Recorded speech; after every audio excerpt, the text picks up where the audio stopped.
If you are like me and always on the lookout on how to increase your harvest from the garden, then succession planting is for you. Also known as a successive planting, it's a way to extend your harvest by staggering plantings of crops or planting varieties with different maturity rates.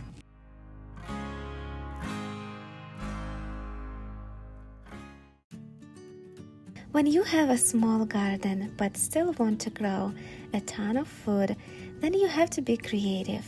I am already practicing edible landscaping and interplanting to save space.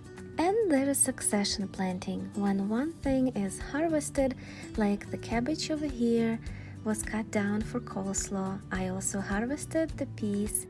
And in a place of cabbage, I planted perpetual spinach, and where the peas was growing, I planted some cucumber starts that I had ready, and I planted a few seeds of cucumbers as a next succession crop.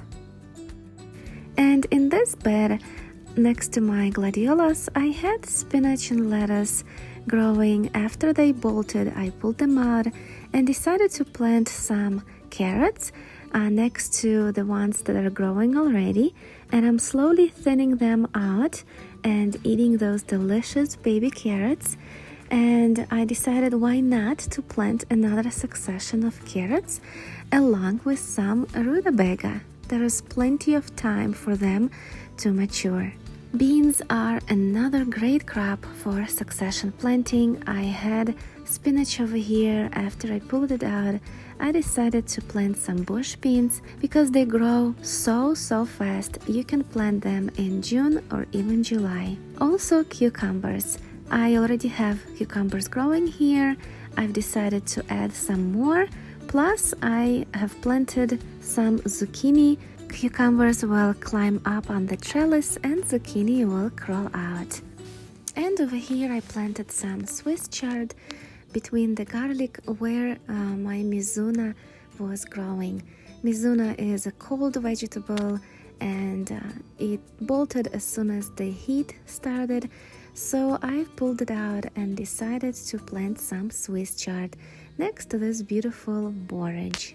Swiss chard requires a lot of room, but as you can see, my garlic has scapes already. That means I'll harvest it very soon. Kale is a great edible ornamental. You can grow it in front of your house, incorporating it in your landscape. I already have some kale growing here from spring. I also have some calendula. As you can see, it blooms already.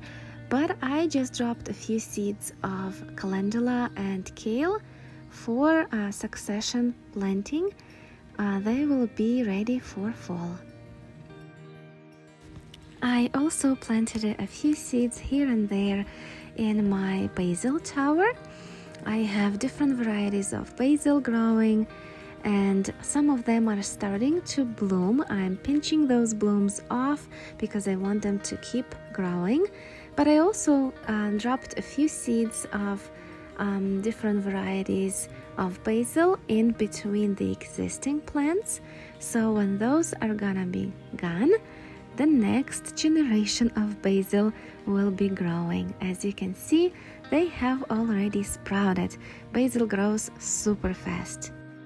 We eat a lot of basil, and even though I already have a basil tower with tons of basil growing, I still dropped a few seeds of basil here by my old German tomato because basil and tomato just go well together.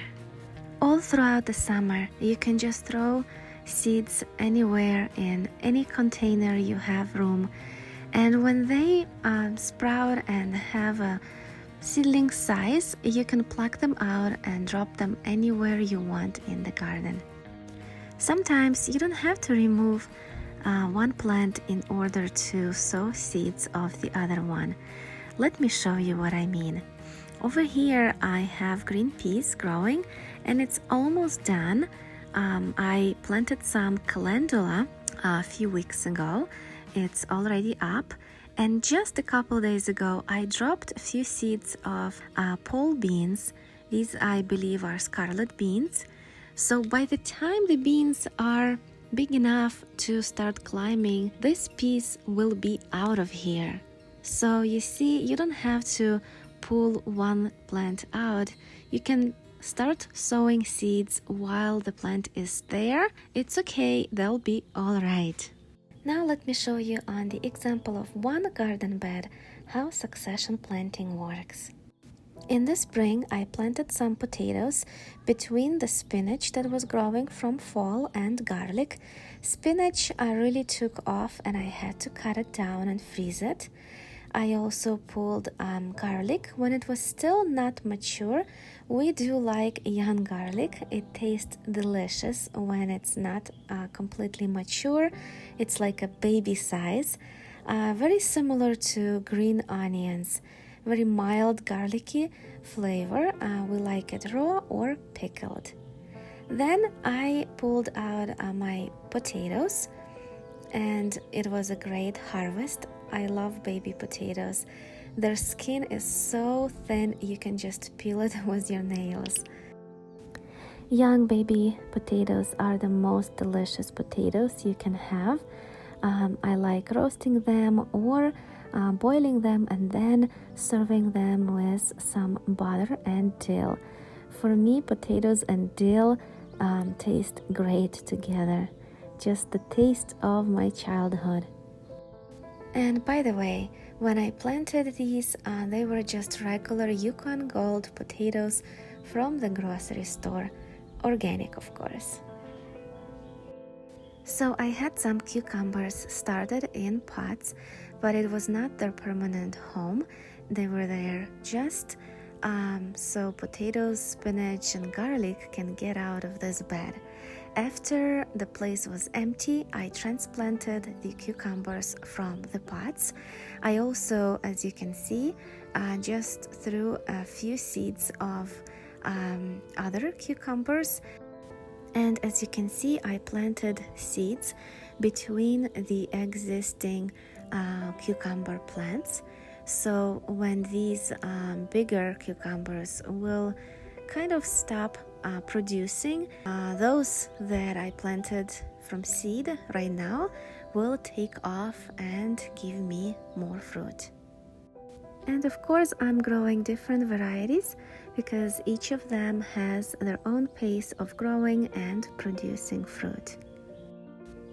In front of the cucumbers, I planted some seeds of amaranth, Chinese multicolor spinach.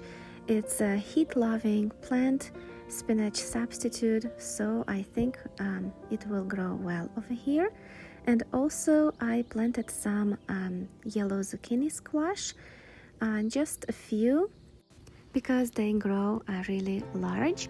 And in between the zucchini, I planted some New Zealand spinach, and their seeds are so big, bigger than regular spinach. New Zealand spinach is great to grow in the middle of summer. It doesn't bolt as quickly as regular spinach. So together with amaranth, I'll have some spinach substitutes.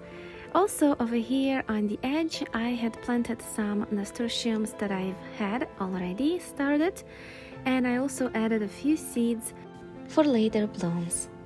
And this is a few days later after I transplanted those cucumbers and sowed a bunch of seeds. Transplants are doing well and the seeds had sprouted already. Cucumbers don't take long to sprout when the weather is warm enough for them to grow. Also, zucchini squash had sprouted as well. They look great already. They are also fast growers, so pretty soon this whole bed will be covered in zucchinis. And now let's take a look at the amaranth. It's growing as well.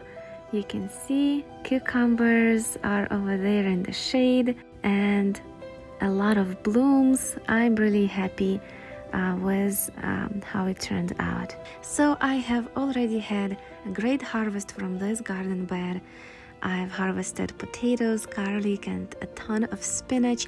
I also grew some radishes in spring, I forgot to let you know. And then I'll do another succession planting in the fall, so I'll have 3 harvests from one garden bed.